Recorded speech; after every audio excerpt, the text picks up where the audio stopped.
नमस्कार, आप देख रहे हैं ईस्टर्न स्काई मीडिया समाचार बुलेटिन के साथ मैं जितेंद्र ज्योति। भारतीय जनता पार्टी अरुणाचल प्रदेश में 7 नवंबर से सदस्यता अभियान की शुरुआत करने जा रही है। राज्य में बीजेपी प्रवक्ता तेजी नाचा ने बताया कि बीजेपी प्रदेश में भी अपना कुनबा बढ़ाने के लिए प्रयास कर रही है। इसकी शुरुआत 7 नवंबर से होगी।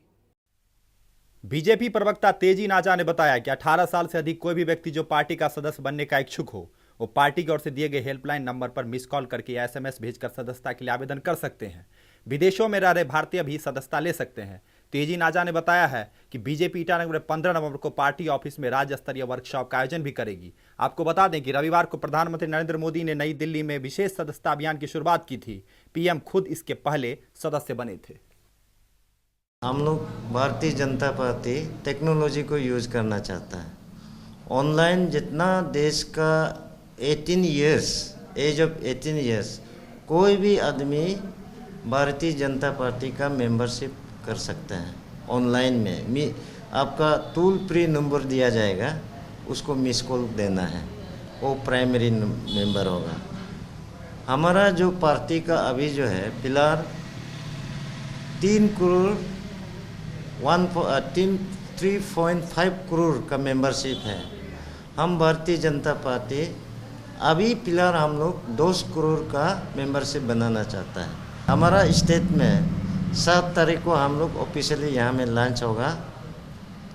15 तारीख को हमारा स्टेट लेवल का वर्कशॉप होगा, जहाँ में हमारा सीनियर नेता रोमेन डेका जी आएगा यहाँ में, और वो मार्गदर्शन दिया जाएगा। इसी तरह का हम लोग अभी स्टेट यूनिट जो है, हम लोग हर गली में, हर जो गृह झुपड़ी में हम लोग जाके मेंबरशिप अवेयरनेस देगा, और शुरुआत 15 तारीख के बाद विगरसली हर डिस्ट्रिक्ट में हम लोग शुरू किया जाएगा। अगरतला के विवेकानंद मैदान में सोमवार को एक जनसभा के दौरान त्रिपुरा के मुख्यमंत्री मानिक सरकार ने केंद्र सरकार पर जमकर निशाना साधा। उन्होंने कहा कि बीजेपी हिंदू राष्ट्र का राग अलाप रही है, जो देश के लिए खतरा साबित हो सकता है। जमात उलेमाए हिंद के द्वारा आयोजित नवी जनसभा को संबोधित करते हुए मानिक सरकार ने कहा कि बीजेपी के सत्ता में आने के बाद राजनीतिक माहौल पूरी तरह से बदल गया है। केंद्र सरकार की आलोचना करते हुए सीएम ने कहा कि भारत के संविधान में हिंदुस्तान जैसा कोई शब्द नहीं है, लेकिन बीजेपी की ओर से बार बार हिंदुत्व की बात कही जा रही है। वहीं उन्होंने लोगों से अपील की कि बीजेपी राज्य में भी शांति भंग करने की कोशिश करेगी, लेकिन लोग उनके बहकावे में ना आए। मानिक सरकार ने जमीयत उलेमा हिंद से भी अपील की है कि वो त्रिपुरा की विरासत को सुरक्षित रखने में मदद करें। जनसभा के दौरान ऑल इंडिया जमात उलेमा हिंद के अध्यक्ष मौलाना सईद अरशद मदनी ने कहा कि राष्ट्र तभी तरक्की कर सकता है जब दिलों में प्यार और स्नेह का भाव रहे।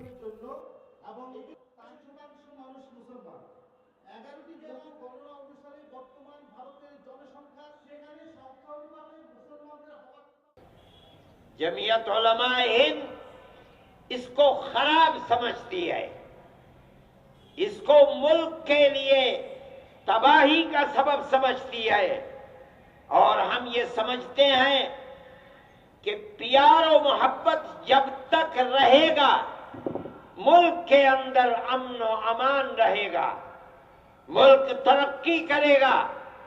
लेकिन अगर दिल बटेंगे, दुश्मनी होगी, एक दूसरे की जान को खत्म करने वाला बनेगा, तो मुल्क कभी तरक्की नहीं करेगा। अरुणाचल प्रदेश के मुख्यमंत्री नाबम तुकी ने सोमवार को पापुम पारे जिले में दोईमुख सर्कल के सब डिविजनल ऑफिस का उद्घाटन किया। वहीं इस दौरान उन्होंने सेना ग्राउंड में वन जीवों के संरक्षण पर चलाए जा रहे जागरूकता अभियान में भी भाग लिया। अभियान को संबोधित करते हुए उन्होंने कहा कि हमें जानवरों और पक्षियों की रक्षा करनी चाहिए और ग्लोबल वार्मिंग से अपने जंगलों को संरक्षित रखना चाहिए। मुख्यमंत्री ने ग्रामीणों और अधिकारियों से शिकार न करने की भी अपील की है। इस दौरान काफी संख्या में ग्रामीणों ने जागरूकता अभियान में हिस्सा लिया। वहीं अभियान से प्रेरित होकर 2 लोगों ने अपनी बंदूकें सरेंडर कर दी। माने ये बहुत अच्छा शुरुआत है, इससे गवर्नमेंट को बहुत फायदा होगा, फॉरेस्ट डिपार्टमेंट को, वाइल्ड लाइफ डिपार्टमेंट को बहुत फायदा मिलेगा। ये एक बहुत बड़ा मैसेज जाएगा, बहुत अच्छा मैसेज जाएगा हर प्रदेश में, ये और देश में ये बहुत बड़ा मैसेज जाने वाला है, और लोग इसी से बहुत लोग सीख सकेगा। और ये सही समय में एक अच्छा शुरुआत हुआ है। तो ये मेरा अनुरोध होगा, स्पीकर ने हमको अनुरोध किया कि उसको मतलब कड़ी से कड़ी सज़ा मिलना चाहिए, कड़ी से कड़ी कार्रवाई करना चाहिए और सारा कानून को लागू करना चाहिए और सबको कानून के अंदर में कंट्रोल करना चाहिए। बहुत अच्छा सुझाव दिया है और मैं उसको मानता हूँ और मैं उसको मानूंगा। और पूरा मैं आज ही स्पीकर साहब का आदेश को मानते हुए और पालन करते हुए मेरा अपना फॉरेस्ट डिपार्टमेंट को भी मैं अनुरोध करूंगा कि आदेश करूंगा कि ये जो भी कानून असेंबली में बनता है और असेंबली का मालिक जो स्पीकर है वो अगर वो आदेश किया उसका पालन करना ही पड़ेगा। एमआईई के आरोपों को प्रदेश के सीएम नाबम तुकी ने खारिज करते हुए कहा कि यह मसला पहले ही सुलझा लिया गया था। अरुणाचल सरकार पिछले साल बेरोजगारों को नौकरी देने के मकसद से रोजगार मेले का आयोजन किया था, जिसके तहत सरकार ने कई स्किल डेवलपमेंट प्रोग्राम चलाए थे। सरकार ने कई जगहों पर स्किल डेवलपमेंट प्रोग्राम कराने वाले इंस्टीट्यूट से टाई अप किया था, लेकिन गुड़गांव स्थित इंस्टीट्यूट एमआईई का आरोप है कि राज्य सरकार वक्त पर पेमेंट का भुगतान नहीं कर पा रही है। एमआईई के सीईओ परीक्षित डांडा के मुताबिक अरुणाचल सरकार पिछले कुछ महीने से पेमेंट में लगातार देरी कर रही है, इसलिए अब इंस्टीट्यूट ने अरुणाचल से नए बैच न लेने का फैसला किया है। साथ ही उन्होंने छात्रों को हॉस्टल खाली करने वाले नोटिस की भी बात कबूल की है। I think that is wrong information. That is not correct. We got our official informations. We sent our official team to visit the institute also, and then there was little bit gap of communications between the BTP and my department. So that has been sorted out. So they have those boys who have been training there were got certificate and they are sent to their, some of them were placement and some went back to the state because that BTP I am told could not able to complete as per the criteria. The agreement has been signed. They have to employ 75% as per the agreement, so they could not able to fulfill. There was a little bit of gap, otherwise there was nothing problem as such. The skill development is the key the issue before my government, and we started this last year and we are going to achieve it. Specifically with Arunachal, we've had problems vis-a-vis payments. As per the MOA that we have signed with them, the payments are to come within a stipulated period of time. You can very well understand if there's a huge group which is staying in Gurgaon, which is a very, very expensive city, and it gets a tad difficult when the payments don't come on time. We've had some kind of miscommunication or communication issues with the industry department, and that's why we decided that we will not be taking any more batches from Arunachal till there's a kind of a better understanding. When our payments were not coming in, we tried to get in touch with the senior officials, and then the matter got escalated to the secretary level, and nobody kind of paid heed to it, and then the matter got escalated to the Honorable Chief Minister. So while we were in the process, the payments were still not coming in, and we raised alarms stating that we really kind of stretched as far as the financial front is concerned. And then when none of them heard us, so it was like we gave the students a kind of not an ultimatum, but we gave them a notice that you will have to vacate the hostels. Main issue तो वो है कि वो लोग mentally सोचते हैं कि दिल्ली और दिल्ली में जाना है, गुड़गांव बोलेंगे तो क्या होता है, सोच लेते हैं कि वो लोग दिल्ली जाना है, पहले वो सोचते हैं, बाद में वो लोग कुछ करियर के लिए सोचते हैं। तो कुछ लोग ये करना चाहते हैं, लेकिन वो लोग ये सोचते हैं कि सर्वाइव नहीं कर पाएंगे, कुछ 10, 12 फिर रेंज का हो जाता है 8, तो लोग 4-5 लोग मिल के बैठते हैं। फिर कुछ लोगों का ऐसा होता है कि गुड़गांव में प्लेसमेंट होता है, कुछ लोग फिर दिल्ली में हो जाता है। तो मीन्स इस तरह वो लोग कुछ प्लानिंग तो करते हैं एक साथ रहने का, लेकिन प्लेसमेंट कुछ और जगह में हो जाता है, तो उस कारण से वो लोग नहीं रह पाते एक साथ। कॉन्ट्रोवर्शियल कोई भी इशू नहीं था, इसको इशू बनाया गया है इंस्टीट्यूट के तरफ से। वहाँ पर जो भी कुछ इश्यूज रहा होगा इसको तो रिजॉल्व किया जा सकता है, और कोई भी चीज़ ऐसे कुछ कंट्रोवर्शियल इश्यूज़ का तो कोई सवाल ही नहीं था। लेकिन इसके बावजूद MI इंस्टीट्यूट है, इन्होंने बच्चों को वैकेट करने का नोटिस इशू किया था, जिसके लिए हम खुद वहाँ पर गए और मैनेजमेंट से मिले, स्टूडेंट्स से मिले और मैंने उनको बताया कि इस तरह बच्चों को हरासमेंट करना गलत बात है। While everyone has a different version to offer, the truth remains that bearing the brunt of it all are the hapless students. While some of them have managed to get good placements, a majority of them remain disillusioned, unsatisfied, which leads us to an important question regarding state-run skill development programs and institute like MIEs, whether all of this is just a big hoax. With camera person Deepak, this is Prashanti reporting for Eastern Sky Media from Gurgaon. Arunachal Pradesh के lower Dibang घाटी में बन रहा rowing polytechnic college का परियोजना कार्य भी अधर में लटका हुआ है, जिसका सबसे ज्यादा खामियाजा छात्रों को भुगतना पड़ रहा है। कॉलेज प्रशासन ने छात्रों के एडमिशन भी ले लिए थे, लेकिन कॉलेज में कई कमियों की वजह से एडमिशन लेने वाले छात्रों को इंडस्ट्रियल ट्रेनिंग इंस्टीट्यूट में एडजस्ट करा दिया गया, जिसके चलते छात्रों को खासा दिक्कतों का सामना करना पड़ रहा है। सेशन 2014-15 के सेमेस्टर के एग्जाम अगले महीने होने वाले हैं, लेकिन शिक्षा मंत्री तापांग तालो अभी भी फंड की कमी की समस्या की बात कर रहे हैं। उनका कहना है कि फंड की कमी की वजह से कॉलेज में बुनियादी सुविधाओं और अन्य आवश्यक प्रक्रियाएं खत्म नहीं हो पाई हैं, इसलिए अब रोइंग कॉलेज में अगले शैक्षणिक सत्र से कार्य शुरू होगा। This time we got the money from there. This year that money we are going to release, and then infrastructure development will come up that way. That this tender procedure is almost I think completed by the executive agency, because we don't have our own that much of capable engineering wing in our department. So all the times we request and then split the working department like PWD, RWD, and other that way, and definitely it takes time. But then it will come up within this that short period. Arunachal Pradesh के नाहरलगुन स्थित राज्य अस्पताल में 1 से 7 नवंबर तक cancer की निःशुल्क जांच के लिए शिविर लगाया जा रहा है। प्रदेश के स्वास्थ्य सेवा विभाग के द्वारा जांच शिविर का आयोजन किया गया है। राज्य अस्पताल में ENT स्पेशलिस्ट डॉक्टर जेगो ओरी ने बताया, एक सर्वे में ये बात सामने आई थी कि अरुणाचल प्रदेश में करीब 3.7 लोग तंबाकू का सेवन करते हैं, खासकर युवा तंबाकू का बेहद इस्तेमाल कर रहे हैं। उन्होंने जानकारी देते हुए कहा कि ज़्यादा तंबाकू से सेवन से मुंह का कैंसर होना आम बात है और इसलिए लोगों को जागरूक करने के मकसद से शिविर का आयोजन किया गया।